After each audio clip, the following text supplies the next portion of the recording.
Hello, everybody. We are Huang Yujun, Huang Yuzhen, and Su Jun, and our advisor is Dr. Huang Zhenyuan. The topic of our thesis is analysis of corporate DEI implementation and strategy to address backlash, a case study of Starbucks. The reason we are doing this is because we believe that the DEI is now a hot topic among business, especially those who are facing the backlash. So we are aiming to explore some business like Starbucks to learn from their DEI policies and know how to overcome this kind of problem. Yeah. So before getting into the discussion, we have to learn about some terms. DEI stands for diversity, equity, and inclusion. For diversity is about to represent diverse identity, for example, race, gender, age, and orientation. For equity, it's about ensuring fair treatment and access by addressing systematic barriers and resources. And then for inclusion, it's about creating an environment where all individuals and everyone is welcome and respected. And the reason that there's a DEI backlash, it is because the concept of misunderstanding and the term zero-sum thinking perceived reverse discrimination, implementation challenges, and economic concerns driving resistance. We'll be discussing the critical implication of DI backlash on business performance. First, the financial impact. Backlash can decrease innovation, employee morale, and retention. As a BCG study of over 1,700 global organizations found, diversity increases innovation and leads to a better financial performance. Therefore, backlash poses a direct threat to a company's bottom line and market competitiveness. Second, reputational risks. Negative publicity, consumer boycotts, and investor withdrawals can severely damage brand loyalty and long-term trust. We saw this with Disney's Reimagine Tomorrow initiative, where backlash from various groups harmed its reputation. Finally, strategies challenges. Balancing DI commitment with stakeholder expectation is a complex task. It requires resilience and adapt those strategies to sustain growth in an environment of increasing social and political scrutiny. So how can organizations effectively implement DI? There are four core components. First, set clear DI goals. A goal-setting theory such as clear and measurable objectives guide action.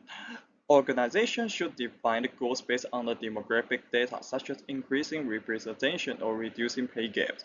Second, provide diversity training. This is crucial for addressing unconscious biases, which, as research shows, can negatively impact decision-making. Training enhances cultural competence across all levels. Third, promote inclusive leadership. Leaders must embody openness and humility. As a review on inclusive leadership point out, this requires not just personal traits but also strong organizational support to drive cultural transformation. Finally, continuous assessment. Organizational learning theories emphasize that we must regularly evaluate DEI strategies using data and feedback. This allows us to optimize effectiveness and adapt to evolving contexts.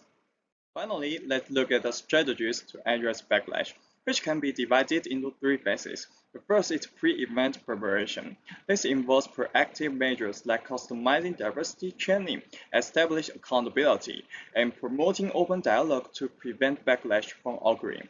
The second is midterm response. When backlash happens, it's vital to deploy rapid response team, communicate transparently, and engage stakeholders. As we can saw with Starbucks, a swift and clear response to legal challenges can be very effective.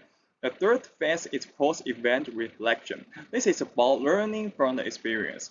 By applying framework like the PDSA cycle, organizations can diagnose the causes, pilot improvement, and continuously refine their DEI policies for long-term success. In conclusion, a proactive, responsive, and reflective approach is a key to navigating the complexities of DEI. Thank you. Hello everyone, I'm Huang Yuchen. I will be presenting the analysis of Starbucks DEI practice. and how it responds to backlash, and our conclusion and future research directions. So Starbucks applied a three-phase strategies to managing DEI backlash. First, pre-event strategies. Starbucks focuses on being transparent.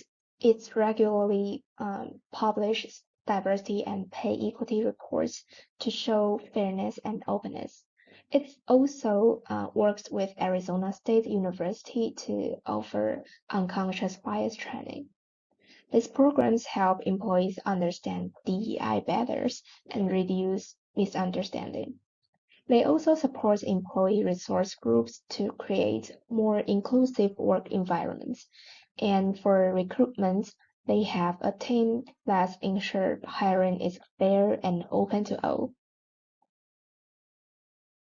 So second, meet events responses. When backlash occurs, Starbucks responds quickly. For example, the company was sued by the National Center for Public Policy Research, which is NCPPR, which claimed that its DEI policies were unfair.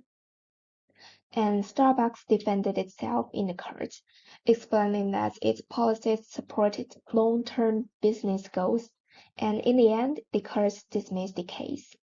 Starbucks also changed how it communicated its policies. It used more neutral terms like cultural transformations and employee well-being instead of only saying diversity. It helped reduce public criticism and symbolic threats. Another example is the 2018 incident in Philadelphia when two black men were falsely arrested in a Starbucks store. In response, the company closed 8,000 stores for a day to hold an anti-bias training for more than 170,000 employees. These actions show that Starbucks was willing to take responsibilities and improve. And third, post-event strategies. After facing backlash, Starbucks uses Plan Do Study Act, which is PDSA cycle, to learn from experience and improve its policies. It increased the frequencies of DEI reports and improved communication with employees and investors. The company also expanded support for LGBTQ+ employees, for example, by offering a special healthcare benefits and participating in pride events. These actions help strengthen both internal employees' satisfactions and a company's public image. So for the key outcomes, these efforts paid off. Employee alignment with company cultures rose by 50%. Annual revenue grew by an average of 8%. Over 70% of Starbucks institutional investors support its DEI policies. So now for the conclusion and future research. Starbucks case shows that its transparency, flexible communications, and leadership supports are key to managing DEI backlash. But DEI still brings challenges, such as the risk of being misunderstood or criticized. Companies must continue reviewing and adjusting their strategies, and we recommend it for future research directions. So compare DEI strategies across different countries and cultures, and using financial data to study the real impact of DEI on performance and stock value. Look at how companies change their internal culture to support DEI and identify best practices across these industries for responding to backlash and managing stakeholder concerns. And so, in conclusion, DEI is not easy, but Starbucks shows us that if it's done with clear goals, honest communications, and long-term planning, it can help build a stronger, more inclusive, and more successful organization. And this is all of our presentation. Thank you for listening.